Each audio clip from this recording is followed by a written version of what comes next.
Pemirsa, 3 korban dugaan penembakan oleh polisi ini terjadi di Kota Makassar, Sulawesi Selatan, mendapatkan perawatan di Rumah Sakit Bayangkara di Kota Makassar tentunya. Dan hingga saat ini polisi masih terus melakukan pemeriksaan dan juga penyelidikan untuk bisa mengetahui penyebab pasti dari luka yang dialami oleh para korban ini. Dan memang ini merupakan korban yang terjadi dari insiden saat penyidik dari Polres Pelabuhan mengeluarkan tembakan peringatan.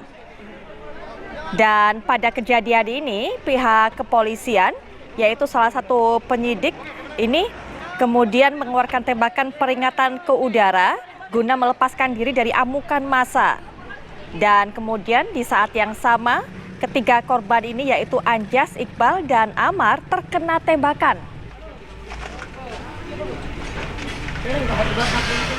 Untuk bisa mendapatkan informasi yang pasti mengenai hal ini, kemudian juga untuk mengetahui bagaimana kondisi dari 3 korban, ini rekan kami Samsul Ma'arif akan mengabarkan untuk Anda. Silakan Samsul Ma'arif, laporan Anda.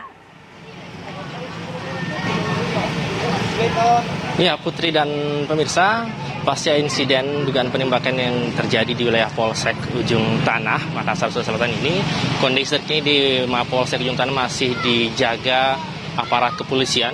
Ada dari tim tanda tadi kami lihat ikut menjaga, kemudian dari Brimopolda Sulsel dan juga penjagaan dilakukan oleh aparat TNI.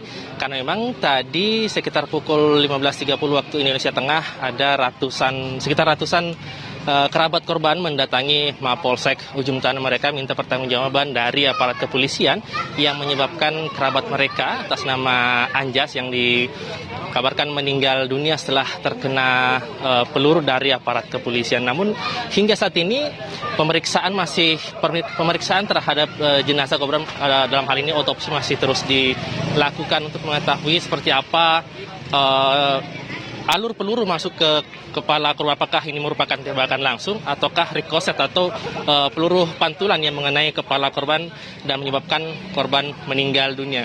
Dan sementara itu 2 korban lain juga masih terus menjalani perawatan akibat luka yang dideritanya akibat dugaan terkena peluru juga.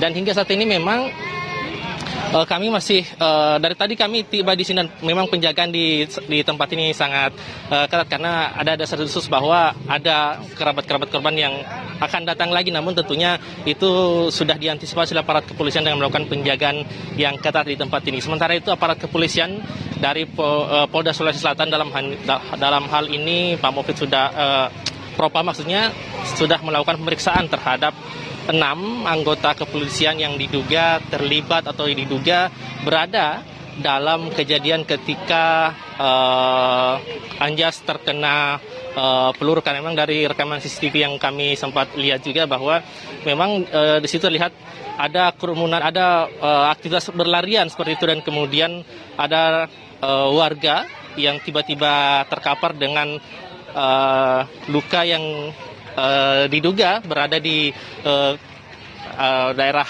kepala si korban. Kemudian terlihat bahwa polisi kemudian mengamankan korban tersebut dan membawanya ke rumah sakit Angkatan Laut dan kemudian dirujuk ke rumah sakit Bayangkara untuk menjalani pemeriksaan lebih lanjut. Namun memang korban ini tidak sejak dini hari sudah tidak sadarkan diri dan terakhir dikabarkan meninggal dunia pada siang tadi. Tentunya ini menjadi perhatian dari aparat kepolisian daerah Sulawesi Selatan dengan terus melakukan pemeriksaan, penyidikan, dan mencari tahu seperti apa penyebab dari luka korban ini. Itu dulu, Putri, kembali ke Anda di Jakarta. Baik, Samsul Ma'arif, terima kasih untuk laporan dan juga perkembangan Anda dari Makassar, Sulawesi Selatan. Dan pemirsa, laporan dari rekan kami tadi juga sekaligus menutup jumpa kita di Apa Kabar Indonesia Malam akhir pekan kali ini. Kami akan kembali esok di jam yang sama, 18.30 waktu Indonesia Barat. Jangan sampai Anda lewatkan. Saya Putri Viola pamit, selamat malam. Sampai jumpa.